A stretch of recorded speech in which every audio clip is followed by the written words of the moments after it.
It's close to midnight. Something evil's lurking in the dark.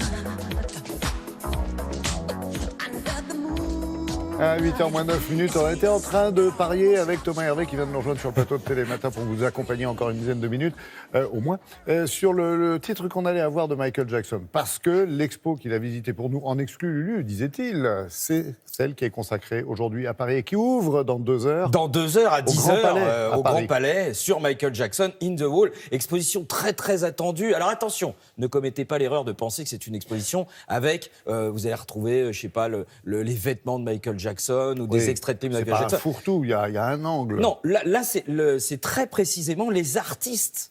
Aujourd'hui, bon, voilà, il est mort depuis environ 10 ans, il aurait eu 60 ans le 29 août, donc c'est le temps de s'apercevoir que cette icône, évidemment, elle a déclenché des tas et des tas d'influences chez les artistes, et donc on est allé voir chez ces artistes. Alors vous avez évidemment des grands artistes comme le photographe David Lachapelle, vous avez Andy Warhol qui a été le premier à penser en 1982 que Michael Jackson pourrait devenir quelque chose d'au-dessus que du Michael Jackson de la musique. Hein. Sur les 5, je prends celui-là. C'est vraiment l'iconique. Et puis vous avez un grand absent, c'est la sculpture de Jeff Koons.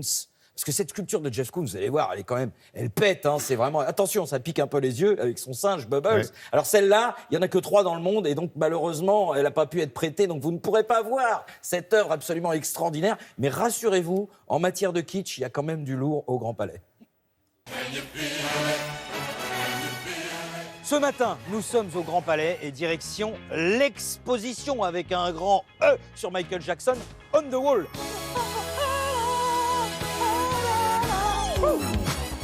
On commence avec le seul portrait que Michael Jackson a réellement commandité lui-même. Alors voilà, Michael Jackson, vous ne le saviez peut-être pas, mais c'était un amateur d'art et il aimait particulièrement le peintre Rubens. Et donc c'est un hommage à Philippe II, à cheval. Sauf que là, c'est pas Philippe II, non, c'est Jackson, le roi de la pop. Malheureusement, il est mort quelques mois avant que le tableau soit terminé et donc il n'a jamais pu voir l'œuvre qu'il avait commanditée. Alors évidemment, du Michael Jackson, on va en manger. Vous allez avoir des tableaux, vous allez avoir des reproductions, vous allez avoir des sculptures, vous allez voir des vidéos avec plus ou moins de bon goût. Et vous avez Graham Dolphin. Alors lui, c'est simple, il a pris toutes les pochettes de disques et il a rajouté à la main les paroles. Là, vous avez l'impression d'une espèce de grand rayon de lumière. Pas du tout. Ce sont les paroles des chansons. 90 000 mots, 614 chansons. Là, on est dans l'artiste obsessionnel, l'artiste fan.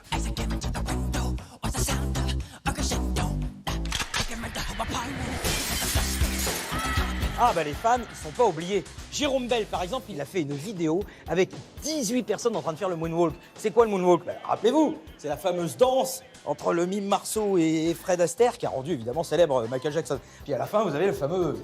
Ah oui, parce que c'était la signature de Michael. Et même chose avec Candice Bryce qui, elle, a fait chanter des fans a cappella.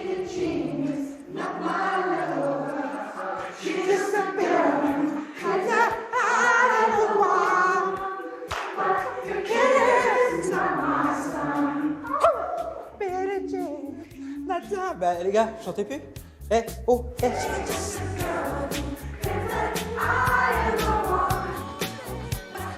Bon, attention, il y avait des artistes très connus qui se sont occupés de l'image de Michael. Là, vous avez Andy Warhol, qui par exemple l'a photographié en 1984.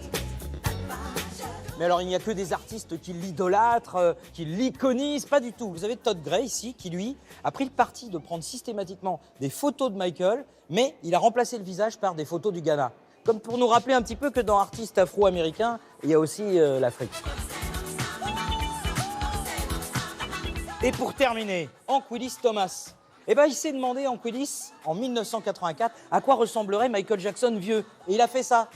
Ben il s'est bien planté. Et c'est là qu'on se dit qu'effectivement, quand même, les artistes, il n'y a pas. Ils ont les yeux de l'amour.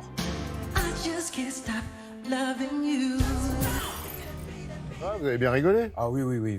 Vous allez de toute façon bien rigoler. Vous allez aussi voir des œuvres d'art extraordinaires. Vous avez jusqu'au... Alors donc là, on a bien dit, ça commence à 10h. C'est ça. Précipitez-vous, ça va être l'ouverture. À Paris. Et vous avez jusqu'au 14 février pour aller voir cette exposition. 2019, hein, pas 2020.